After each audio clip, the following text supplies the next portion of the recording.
Temu lagi di Hot Room. Bapak Andre Rosiadi selaku Komisi 6 yang membidangi transaksi Kuala Namu ini. Tolong dulu terangkan pointer-pointernya secara singkat biar masyarakat Indonesia tahu. Biar jangan dianggap seolah-olah Pak Andre Rosiadi juga ikut kebagian saham dengan cara Panama Paper di luar negeri. Coba pointernya aja. Apa? Jadi gini Bang, ya. Pertama tidak ada pengalian aset. Tidak ada penjualan aset. Tidak Jadi ada aset satu. Bandara Kuala Namu itu tetap dimiliki oleh Angkasa Pura II. Ya, Angkasa Pura dengan pihak asing mendirikan PT. ya, bikin joint venture, bikin PT baru. PT baru. PT baru itu 51% tetap AP2 mayoritas.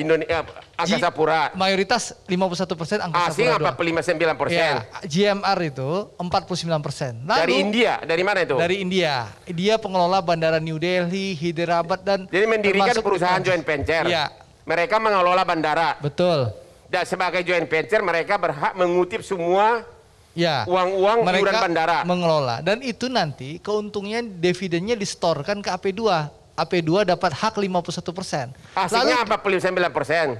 49% tentu untuk mereka. Tapi Ya. Bang Hotman, yang perlu diketahui publik, pertama tidak ada pengalian aset. Oke. Aset ini tetap dimiliki negara. Lalu yang kedua, Ya. mereka setelah tanda tangan kontrak nanti 23 Desember akan bayar namanya apron payment 1,58 triliun. Lalu 3 tahun pertama mereka harus diwajibkan mengeluarkan capex untuk infrastruktur Bandara Kuala Namu 3 triliun. Tambah runway, perluasan gedung bandara, dan fasilitas bandara lainnya. Itu 3 triliun Bang. Oke, Harus ada itu pertanyaan begini. Lalu yang ketiga Bang, nanti ya saya kan besok rapat dengan Menteri BUMN jam 10. Ya. Kita akan minta pemerintah menjelaskan secara utuh kepada rakyat supaya tidak mendapatkan informasi yang salah. Oke, saya sekarang Dan anggap saya pastikan Bang, Ya. saya ini Ya. ditugaskan oleh fraksi Partai Gerindra. Ketua Umum Pak Prabowo, tidak mungkin kami menyetujui penjualan saham aset negara Bang. Oke, itu kebetulan- prinsip Gerindra gitu loh Bang. kebetulan Jadi saya- itu pasti kami kawal Bang. kebetulan gitu loh, Bang. saya 28 tahun jadi pengacaranya Prabowo. Jadi ngerti dong Abang kan? Nah, jadi Abang ngerti lah komitmen kami kan? Kebetulan saya tanya Pak Prabowo, saya Iya, 28 saya tahun tahu, pengacara. Bang. Ada pertanyaan saya begini. Siap. Memang tidak ada jual putus aset, benar, saya Betul. setuju. Tapi kerjasama ini kan 25 tahun. Ya, Apakah ini secara de jure tidak ada jual putus aset, tapi secara de facto sebenarnya sama saja jual aset? Jadi gini, ada Bang. pertanyaan begitu, karena ya, 25 tahun. wajar gitu. orang bertanya seperti itu. Tapi Ya. Abang harus tahu juga Bang, bahwa ini orang GMR ini dengan resiko pandemi ini, dia harus berinvestasi 56 triliun dalam 25 tahun. 1,58 triliun dia harus kasih duit nih 23 Desember besok. Lalu 3 tahun pertama dia harus kasih lagi duit 3 triliun. Ini situasi pandemi ini kita nggak tahu Bang. Tapi Ini kan ada resiko juga bagi mereka. Tapi ini kan aset adalah aset yang memang pasti untung karena Jadi ini gini, adalah Bang. aset vital. Jadi Orang gini, kan Bang. pasti landing di bandara, pasti menghasilkan uang. Iya, saya paham Bang. Jadi ini kita pasti kawal. Makanya saya akan sampaikan besok dengan Pak Menteri BUMN. Pak Menteri, pemerintah harus jelaskan ini ke publik. Dan dokumen kontraknya harus diungkap ke publik supaya publik memahami, mengetahui secara utuh. Supaya rakyat bisa memahami ini Bang. Dan saya pastikan kami di Komisi 6 nggak mungkin menyetujui penggadian aset negara Bang. Ini memang tidak gade. Nah, Tidak termasuk gade. tidak mungkin kami akan menyetujui kalau negara dirugikan. Itu komitmen kita Bang. Jadi abang jangan menuduh. Ini DPR Dewan Perwakilan Rakyat. Siapa yang nuduh? Nah, Dewan Perwakilan Rakyat tugasnya bela kepentingan rakyat. Pasti kita akan kritisi pemerintah. Yang duluan mengatakan ada kasih saham Pak Ujang. Mata gue tadi. Tapi Pak Ujang bilang tadi Bang, Bang Andre itu baik ya Jang. Ah gitu. Oke. Jadi gitu Gimana Bang. Pak Ujang udah puas? Jangan lagi nuduh ada bagi-bagi saham, gimana? Ya saya menilainya begini saja lah. Kepentingan bangsa itu harus di atas segalanya. Gitu. Enggak, jawab dulu pertanyaan. Ya. Tadi kan Bapak Ya, nuduh Bang. ada bagi-bagi saham di balik asing, ada seolah-olah ada orang Indonesia, pejabat Indonesia. Ya saya punya pengalaman juga bergaul dengan elit di nasional. Sampai hari ini pun seperti itu. Jadi ketika dengan elit Indonesia lah ya. Dan itu begini, saya sudah sebutkan lah ya, punya senior yang memang mainnya di BUMN. Ini cerita aja, nggak apa-apa. Dan dia memang kerjasama dengan BPK, karena BPK itu diaudit oleh BUMN. Nah, karena ini cerita dulu, karena ini penting.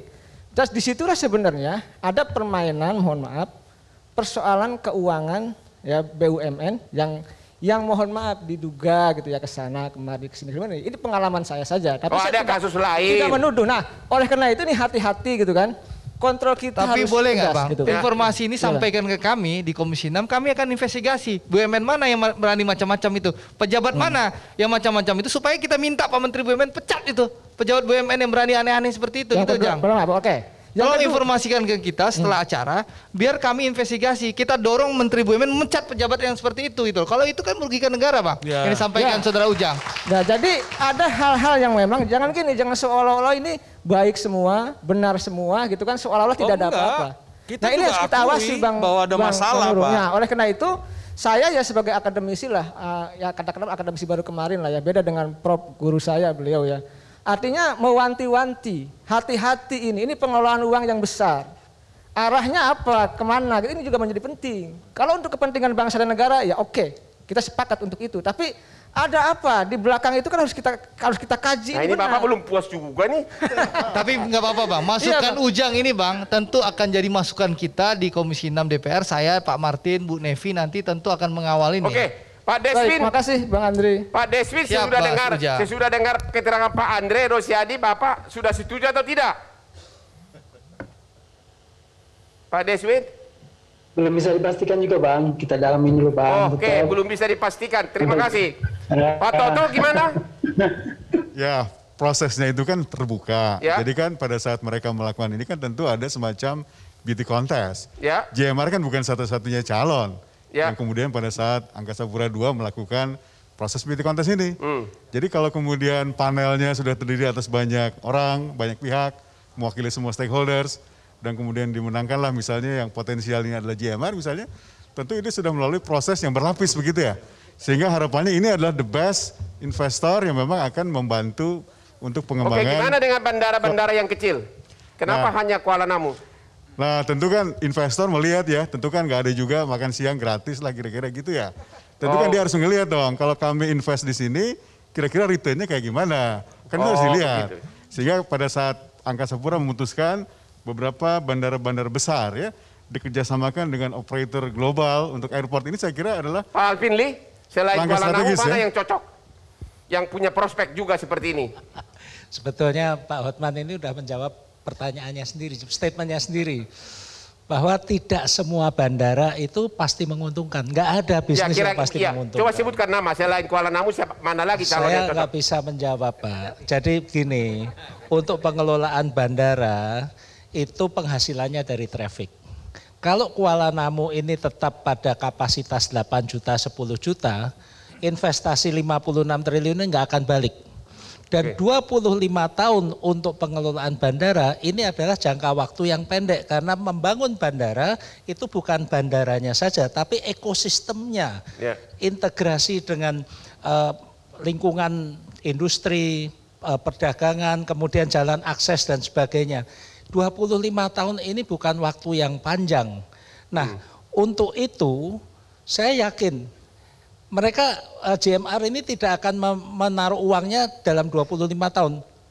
Investasi ini pembangunan harus selesai dalam 10 tahun pertama. Ya. Kalau enggak gitu dalam 25 tahun mereka tidak akan balik modalnya itu. Ya. Nah, dalam hal ini tadi juga ditanya antara pinjam bank, loan, dan kerjasama. Ya. Loan ini juga bukan tanpa resiko. Kalau tidak mampu bayar, jaminannya juga disita kan? Ya. Nah dalam hal ini saya melihat kerjasama ini lebih aman karena yang dikerjasamakan hanya Angkasa Pura Aviasi. Sedangkan asetnya adalah PT Angkasa Pura. Tidak ada aset yang dipertanggungkan di sana. Jelek-jeleknya Angkasa Pura Aviasi, pilot ya udah selesai, nggak ada aset yang disita. Nah tadi kembali lagi, kenapa bandara kecil tidak? Bandara kecil nggak ada trafficnya. Benar. Nah, traffic ini yang generate revenue, baik itu dari penumpang maupun kargo. Ya. Tapi bandara kecil kalau memang prospeknya bagus, tentunya investor juga mau masuk, tapi tentunya tidak dengan 56 triliun, proporsional saja. Bandara mana yang prospektif? Jelas Denpasar itu prospektif, Makassar prospektif. Ya. Ya. Surabaya prospektif. Banyak yang prospektif di Wah, Indonesia. Pak Ujang makin pusing nih nanti kalau terlalu banyak, makin banyak nanti bagi-bagi saham nih Pak Ujang makin parno nanti. Oke, kita akan kembali lagi sesudah jeda yang berikut ini.